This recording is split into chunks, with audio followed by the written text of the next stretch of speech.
Ito na po, mga kapatid, yung huling pyesa na talagang dito maraming nagkakamali. Kasi nga maraming bumibili nito sa online. Minsan pag binili mo to sa online, gumagana po. Pero hindi siya nakapagbibigay ng 100% na performance or hindi siya gumagana ng 100%. Pero kapag in-start mo ang engine mo, gumagana. At nawawala din yung check engine. Ito na, mga kapatid. Para po sa inyong lahat na mahilig bumili sa online at mahilig mag-DIY na hindi nyo ini-inspeksyon yung piyesang ikakabit nyo at hindi nyo kinukumpara sa luma. Ito po. Ito na. Mga kapatid, magandang hapon sa inyo lahat. Buena mano. Itong Innova na to na ginawa namin, actually, isang buwan na rin po sa amin itong Innova na to. Nag-overhaul po kami ng transmission and after ma-overhaul ang transmission, mayroon pa ring mabigat na problema. Hindi siya makaabante ng maayos, lalong-lalo na kapag paakyat. No? Pero dati, kahit na nasa patag, dahil nga po sa may problema ang transmission, hindi siya nagsiship, kaya na-overhaul na yung transmission. Ngayon, doon na nagkaroon kami ng problema dahil kahit na anong gawin namin na pag-trace sa problema nitong Innova na to, hindi namin talaga malaman kung saan nanggagaling yung issue.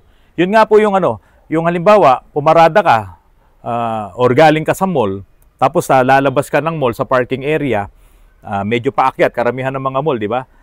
Lalo na kung multi-level yon. Pag paakyat ka, doon sa second level, no? Pag huminto siya doon, ayaw na niyang umabante. Kailangan gagalitin mo pa yung makina. Ang tagal mong nakaapak doon sa accelerator or kailangan bumuelo muna. Yun ang naging issue po nito. Ngayon, tinrace namin lahat, tinrace back namin para lang talagang makuha namin ang problema nito. Naghintay kami ng another Innova na kamodelo nito para maikumpara namin yung mga pyesa. Ang unang nakita namin na problema nito, ayun nga pong map sensor. Kaya ito, bagong-bago po yung map sensor nito. Ayan, bagong-bago po siya. At ito naman po yung luma niyang map sensor. Ayan. Ito pong map sensor na yan, nung nag-test parts po kami ng map sensor ng ibang Innova, doon sa kanyang data stream, makikita mo talaga na kapag ang nakakabit itong lumang map sensor, ay hindi siya nag-work properly yung graph namin doon sa data stream. Pero pag ipinalit namin, yung galing doon sa isang Innova, talagang maganda yung performance ng map sensor. So, unang suspecha namin, palitan yung map sensor. So, nagpalit kami ng map sensor. Pero kaunting-kaunti lang ang naidagdag na tulong nun. Kasi nga, si map sensor naman, ang kanyang trabaho ay doon sa absolute pressure. Doon sa pressure na nanggagaling sa turbo at papasok doon sa ating intake manifold. Nagkaroon ng konting tulong nung mapalitan namin ng map sensor, pero nandoon pa rin yung mabigat na problema na hindi talaga basta-basta makaabante pag paakyat. Tinignan ngayon namin yung kanyang common rail. Ayan, ito na. Pinakita ko na sa inyo yung kanyang common rail mismo. Dito pa lang bigla na kaming nag-appear nung partner ko. Bakit kami nag-appear? Kasi pinakailaman na itong common rail. Ito kasi hindi talaga to binubuksan. Hindi to kinakalas. Once nakalasin mo to, siguradong mamumroblema ka na dito sa common rail mo. Ito lang ang talagang pwede mong tanggalin kung halimbawa nasira itong common rail high pressure sensor. Kaya nga ito may nabibili nito. Pero dito, hindi mo to dapat pakialaman. So nung nakita namin to, no? Ayan nagkaroon kami ng magandang chance na mapaayos na namin itong Innova. Nagpabili na kami ng map sensor galing nga po kay Sir Ariel Sonorio na nung panahon na yon ay nasa hospital pa siya para sa kanyang operation. Nung dumating sa amin yung map sensor, nakatatlo kami bago kami makakuha ng matino kasi nga po surplus. Pag surplus po kasi mahirap talagang makatsyempo ng sa unang padala sa'yo ng pyesa ay okay na. So yung pangatlo, okay na, umandar na siya ng maayos at ang maganda naman doon na improvement ay nawala na po yung fuel knocks. Ito po kasi kapag nagluluko, itong Innova na to, mayroon muna siyang fuel knocks tapos pag nawala yung fuel knocks na yon, saka gaganda yung kanyang performance sa patag. Pero doon sa paakyat, hindi pa rin. Kaya po, nung naikabit na namin yung bagong common rail, nawala yung kanyang fuel knocks, ang akala ngayon namin ay tapos na ang problema namin. Hindi pa pala. Kasi nung tinest drive na namin dito sa Antipolo, ibinibiti namin sa akyatin, kaunting-kaunti lang yung naging improvement kahit nagpalit na kami ng common rail. kailangan naming palitan yung common rail dahil nga po doon sa sinabi ko sa inyo, hindi kasi pwedeng binubuksan to. Tandaan nyo po hindi lang naman Innova ang merong makina na 2KD. Maging yung mga Fortuner, Hilux, pati yung Hi-Ace na merong makina ng 2KD, halos parehas din po ng mga pyesa nitong ipinapakita ko sa inyo. At maging yung ibang mga makina na kahit hindi Toyota, pwedeng Mitsubishi, pwedeng Isuzu, pwedeng Nissan, mga naka-common rail po yan, hindi po talaga binubuksan yung end part na to except doon sa common rail high pressure sensor. Pati yung mga Everest po na yan, hindi dapat pinapakailaman yon. Okay, so another troubleshooting ulit, another problem solving kami. Ito na yung nakita namin. Para sa inyo po lahat ito kaya ko po ito sineshare sa inyo kasi kahit kayo po ay pwede nyong pag-aralan itong issue na to, kung sakaling ma-experience nyo, yung hindi makaabante paakyat ang inyong sasakyan, eto na po, yung huling pyesa na nakita namin. By the way, mga kapatid, eto po itong Innova na to, bago ko i-explain sa inyo yung huling pyesa na to, napalitan to ng maraming pyesa na hindi sa kanya. Siguro, yung dating may-ari nito, bago nabili nila ka Benji, yung Innova na to, ay marami nang ginawa. At hindi nga nila maayos ang problema. Kaya nga po, nung dinala sa amin, inayos namin ng transmission, tapos ito na nga, hinarap na namin yung problema na to na hindi makaakyat.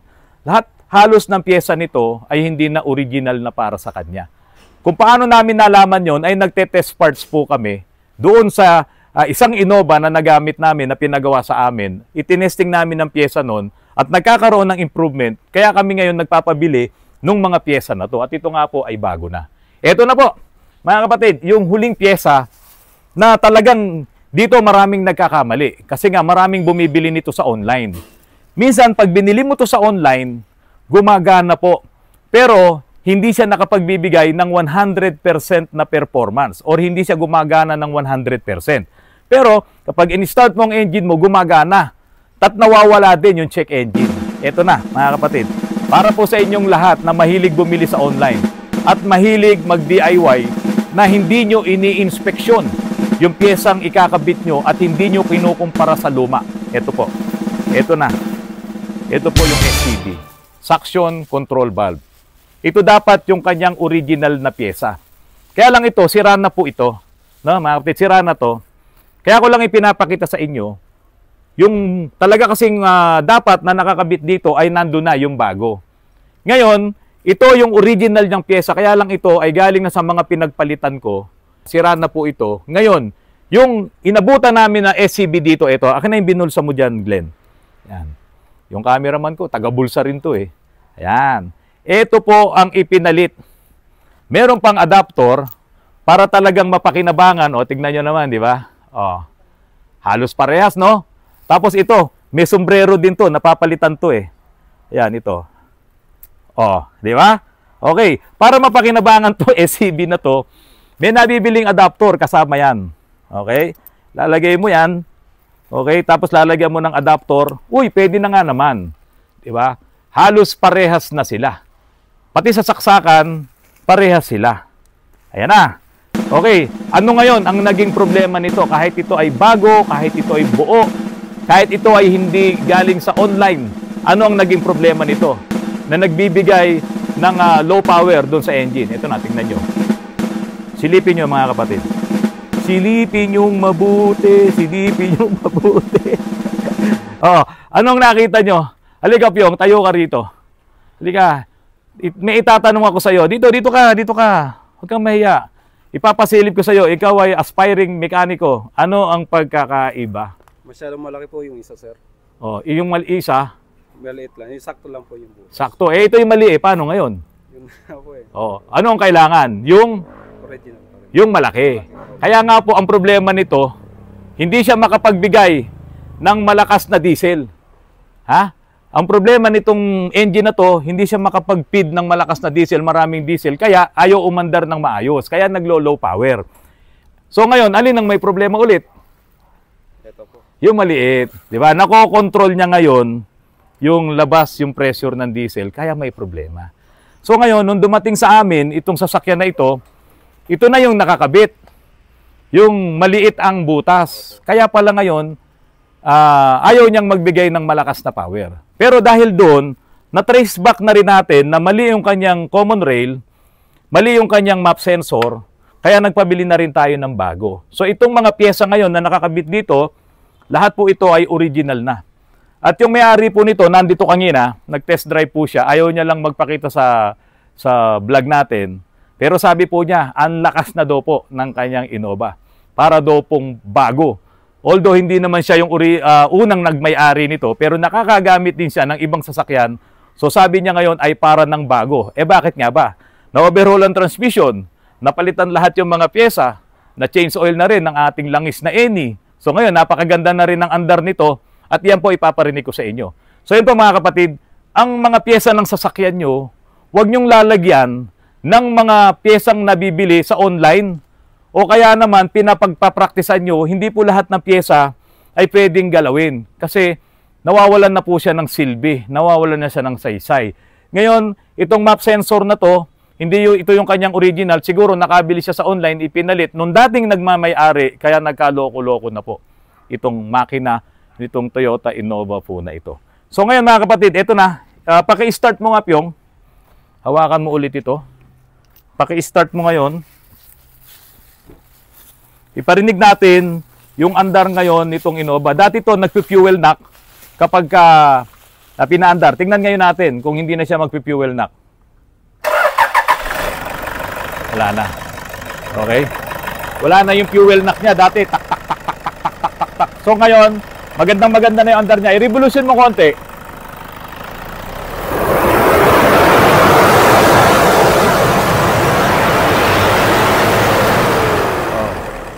So yan. Makakarating na ulit ito ng Sagada. Nung dinala nila ito sa Sagada, nagkaroon sila ng problema. Muntik na silang hindi makabalik dito sa Antipolo. Kaya po ngayon, sigurado na to, napalitan na natin yung mga piyesang hindi sa kanya, kaya po bumalik na sa tamang performance yung engine niya at ito po ay magsiservisyo na ulit sa mga may-ari po sa kanya. Yan, kailangan mo nang ipaglalabas yung nakaharang sa daanan kasi po yung pick-up na Hilux na ginawa po natin, yung inilip natin, ipapa-alignment ko muna po dito sa isang magaling na nagwi-wheel alignment po dito sa Antipolo. At ipapacamber ko na rin po doon para computer alignment po kasi magpapalit kami ng malalaking gulong dito. So bago kami magpalit ng malalaking gulong, kailangan ay aligned na siya at nakacamber na siya para hindi po masayang yung gulong na ipapalit natin. Ito yung gumawa ng steel bumper niya, no? Ayan, no? So ayan na po yung lift na ginawa natin dito. Nag-body lift po tayo. Siguro magbe-bend molly pa tayo after po ng alignment po nitong gulong. So sa harapan po, yan na po yung naging taas natin. Tingnan nyo mga kapatid. Oh. Naiwan lang ng konti yung likod. Tayo magbe-bend molly tayo ng kaunti lang din para mahabol lang yung height po nito. No? Para gumanda siya. Ayan, tingnan nyo mga kapatid. Ito yung harapan niya. Ayan. Magpapalit po tayo ng 33 na gulong po dito para talagang magandang-maganda ang itsura niya.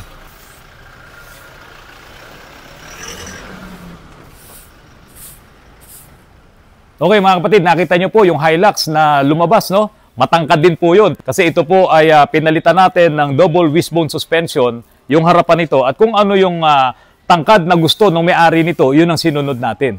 Ito po ay naka 12.5 na lapad ng gulong at naka 33 na ano po siya, outer diameter ng gulong. Pero rim 15 din.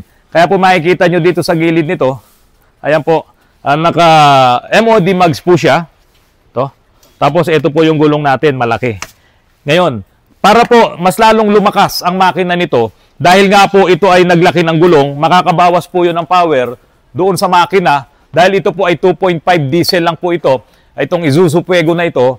Ang nirekomenda ko po sa may-ari nito na wag nang gamitin yung aircon. Magtiyaga na lang sa init. Hindi po. Nag-electric aircon po kami. Yan, ito po yung kanyang electric aircon. Dahil ito naman po ay pick up lang, hindi siya naka-dual na evaporator, so electric aircon kami. Nagpalit din ako ng alternator. Ayan, tingnan nyo. Ito po ay 150 amperes na alternator. Kung tutusin, bastante na po yun. Kayang-kaya na sana nung alternator na to, yung kuryente para ibigay doon sa electric aircon at saka doon sa pangangailangan nitong makina nito. Kaya lang, hindi po pwedeng gamitan ito ng alternator na walang pump. Ito, tingnan nyo. Oh. Kasi kailangan namin ng vacuum pump. Ayan po. So yung vacuum pump na yon ang kailangan naman ng hydrovac. Kaya kung hindi ko lalagyan at hindi ko i-retain yung lumang alternator, mawawalan po ito ng preno. Kaya ito po, dalawa pa rin ang alternator nito. At ang main purpose po ng original na alternator ay para doon sa vacuum pump sa hydrovac. At ito naman pong 150 amperes na alternator na to ay para naman doon po sa kanyang electric aircon system. At meron pa rin po kasi siyang winch. Ayan po. Oh. So itong winch na to ay nangangailangan din po ito ng mataas na kuryente. Kaya po yung ating alternator dito ay kayang-kayang i-provide yung kuryenteng kailangan ng winch at yung pong kuryente na kailangan ng electric aircon. Mga kapatid, darating na yung Grab ni Kuya Jimmy Sikat. Uuwi na sila sa Santa Ana. Hindi po sa Pampanga, Santa Ana, dyan sa boundary ng Makati Manila. at Manila. Yung pong kanyang Toyota Altis, ayun, nandun. May problema na po sa transmission. Ang taas na ng RPM, ayaw pang umabante. Kaya lang, sinamantala ko na ma-interview si Kuya Jimmy Sikat. Opo, talaga po bang sikat kayo? Sikat. Kahit nung kabataan nyo po? Para Sikat? pagkalaos eh. Wala na po. Pero kayo po ba, ano pong probinsya nyo? Pangasinan si tatay. Pangasinan. Hindi po kayo Kapampangan. Hindi. Kasi marami kong kaibigan dyan sa Barrio Kapampangan, sa Santa Ana, Manila nga po pala yun. No? Boundary ng Makati at Manila. So iiwanan nyo na po sa amin Iwan na. para magawa. Ano po ang pangako ni paring Charlie? Ilang araw daw? Bukas daw, pwede na eh. Tingnan mo, bukas, pwede na. So ayun na yung Grab ni tatay. Ni Kuya Jimmy Sikat. So bukas po babalik kayo para kunin nyo na po ang inyong Toyota Altis. Sige. Congratulations po tayo. Opo, ingat po Walang kayo. bahala. Opo, ingat po kayo. Mga kapatid, maraming salamat po sa patuloy na pagtangkilik nyo po sa aking channel. Habang lumilipas ang panahon, nadadagdagan po ang ating mga kaalaman sa mga sasakyan natin na gusto nating i-upgrade or kung meron pa ba talagang pag-asang maayos ang ating mga sasakyan. Maraming salamat po sa inyo. Magandang hapon po sa inyong lahat.